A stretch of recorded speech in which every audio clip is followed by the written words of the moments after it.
7-Eleven, 18 degrees and lots of rain coming down, some thunderstorms in the forecast on and off throughout the day. So do keep that in mind if you were thinking of heading out. Chris Abel is our tech expert and he joins us now. We'll be discussing the social media ban in just a bit, but we got to get to Siri AI. Good morning to you, Chris Abel. Good morning. I have to say the text line is on fire right now with people for and against this social media ban and what that means.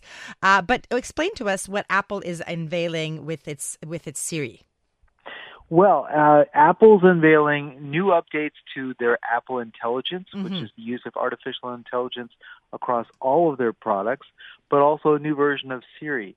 And what's interesting is that they're doing this using Google technology. Oh. So this is kind of strange, isn't it? Yeah. Usually when Apple unveils a new product, especially the biggest one and the first one for the year, we're halfway through the year and we're only finally getting something new from Apple.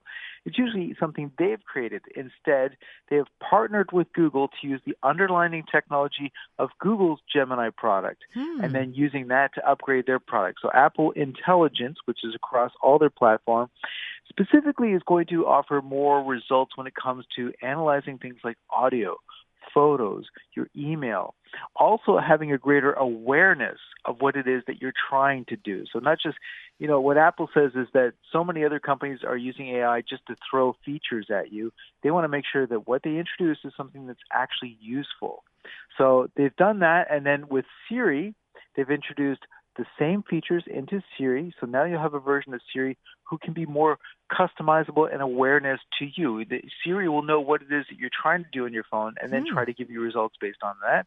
She will be more conversational. You'll be able to customize her voice to your personal tastes in terms of being expressive, the kind of pacing. But more importantly, she's now going to be able to have much more of a conversation. So you can start with one question and then you can do follow-up questions. And this allows you to do tasks like planning a trip, for example.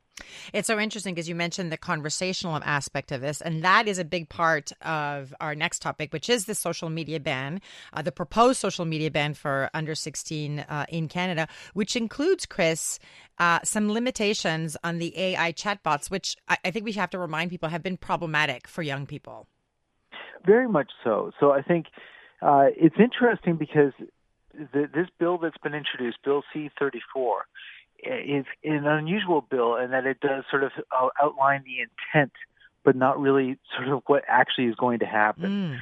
So what they're saying is like these are things that need to be implemented. We have to have some kind of restriction for people who are under 16 when it comes to, sexually exploitative content, when it comes to things like AI chatbots, which, you should have some parameters on. But they don't really say how this is going to be done or what the penalties might be. These are things that need to be figured out, and they're establishing a commission to do just that. I think what the real intent here is to recognize, as we all know in the world of technology, there's no such thing as a ban. You can't really stop people from doing things if they are really, truly determined. If they want to download music, you can't really get them to stop and do that kind of thing. But instead, it's about making sure that companies, when they design their products, when they design features, that they actually make choices with the consideration of being able to restrict certain access to people under 16. That you're doing this through the design of the technology rather than after the fact, trying to prevent people from accessing it. I think is kind of the intent here. We'll see how it goes. Yeah, and as you mentioned, the penalties, nothing's been set yet because Australia did this and they established some pretty hefty penalties. But as you mentioned, there's so many additional details like the chatbots and all these, the devil's in the details on this one. So we'll have to see how this all plays out. Okay, we have to talk about the World Cup, and tech is involved in it with Google Canada and Waze. What is going on exactly? And this is also interesting. So Waze has decided, kind of like Apple did, that rather than try to develop their own artificial intelligence, they'll use Google. So again, using the technology of Google Gemini, and Gemini seems to be the top choice for this kind of stuff. That now when you're using Waze to get directions to where you're driving, if you're a big FIFA fan, you can actually turn on a feature so that when the car stops, when you're pausing at a light, you can look over and get the latest stats. Oh.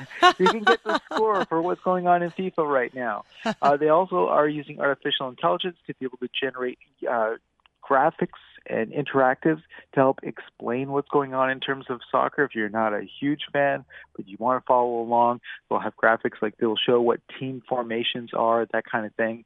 So it's kind of cool, in terms of just tuning in to what's going on right now. If you use Waze as your app to try to give you GPS navigation to where you're going, well, guess what? You can kind of also get access to what's happening in the world of soccer. I love it, and everyone's in the FIFA mania right now. Real Chris Abel with a K, Krisabel.